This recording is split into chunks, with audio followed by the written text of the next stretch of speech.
मेरा पहला सवाल है, अपने को अनम्यूट कर लीजिए, कि क्या गांधी परिवार कांग्रेस के लिए बर्डन बोझ बन गया है, और वो हट जाए तो कांग्रेस सुधर सकती है? बहुत ही सीधा सा प्रश्न। गांधी परिवार को देखिए, क्या कांग्रेस से अलग हो जाना चाहिए? ऐसा है, राजनीति में ना एलोपैथी का एम्पुटेशन नहीं चलता। राजनीति में इलाज होता है आयुर्वेदिक, यूनानी, और समय लेता है, लेकिन बीमारी ठीक कर देता है। और कई मैं बार समझता एलोपैथी हूं, की भी जरूरत पड़ती है, सर्जरी की भी जरूरत पड़ती है। देखिए, मैं तो एम्पुटेशन की बात कर रहे हैं ना, आप तो ये कह रहे हैं कि ये जो इनका जो अभी तक सर है उसको धड़ से अलग कर दो। तो इतना आसान नहीं है मुकेश जी, ये चर्चा के लिए सही है।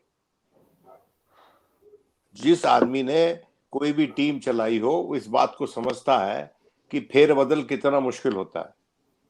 और ये ऐसे ही नहीं है कि कांग्रेस वर्किंग कमेटी, अब ये वर्किंग कमेटी पता नहीं कितनी वर्किंग कमेटी है, ये तो एक रबर स्टैंप है।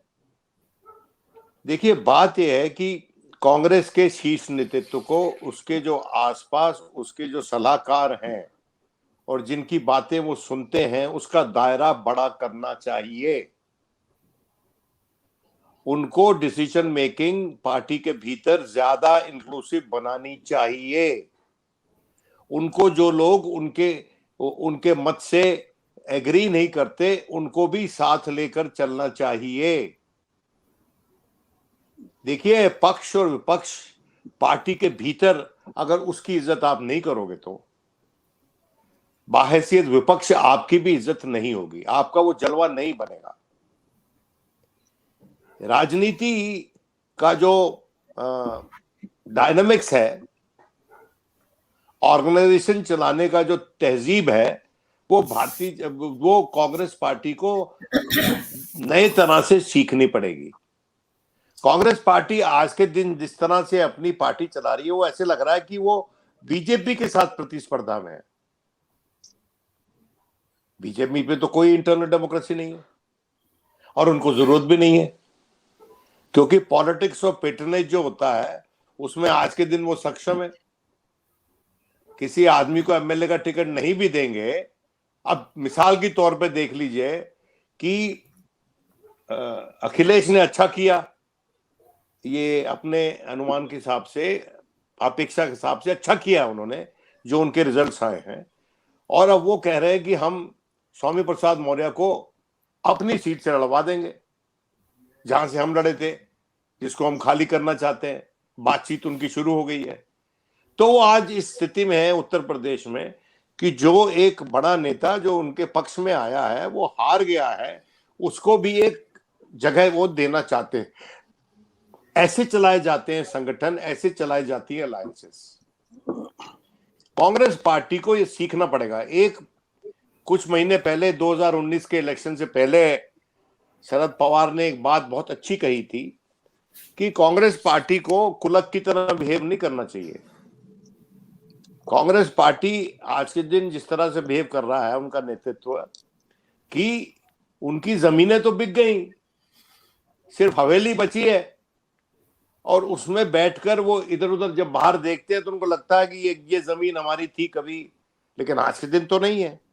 तो आज बिल्कुल। के दिन कांग्रेस पार्टी को जमीन बनानी है, और जमीन बनाने के लिए हल जोतने वाले लोग चाहिए ना।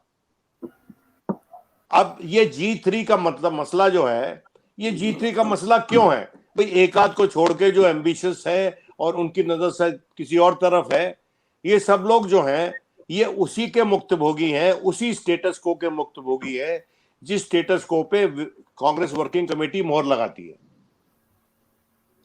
ये उसी के मुक्तभोगी हैं। बिल्कुल। वरना इनकी अपनी जमीन पे कितनी सल्तनत है, कितनी रियासत है, कितना इनकी पैंट है।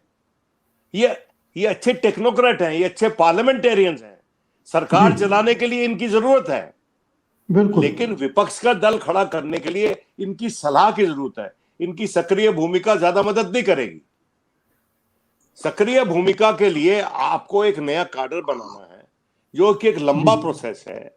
आपको बड़ी बारीकी से सोचना है कि आपका जो प्रतिद्वंदी है वो कितना स्ट्रांग है, वो जी। कितनी बारीकी से चीजों को देखता है। जी, भारतीय जनता पार्टी, जी एक आखिरी बात कह दूं, जी प्लीज। भारतीय हाँ। जनता पार्टी से हम डिसएग्री कर सकते हैं और हम करते हैं, लेकिन इस बात को नहीं नकार सकते कि भारतीय जनता पार्टी जिस साइंटिफिक अप्रोच से या सोशल अप्रोच से या कुछ भी बोल दीजिए उसको, जिस कला से वो इलेक्शन लड़ती है, उस कला से इलेक्शन लड़ना कांग्रेस भूल गई है। कांग्रेस को वो कला दोबारा से हासिल करनी है, वो कहां से मिलती है उनको, उनकी देख है, उनका आउटलुक है।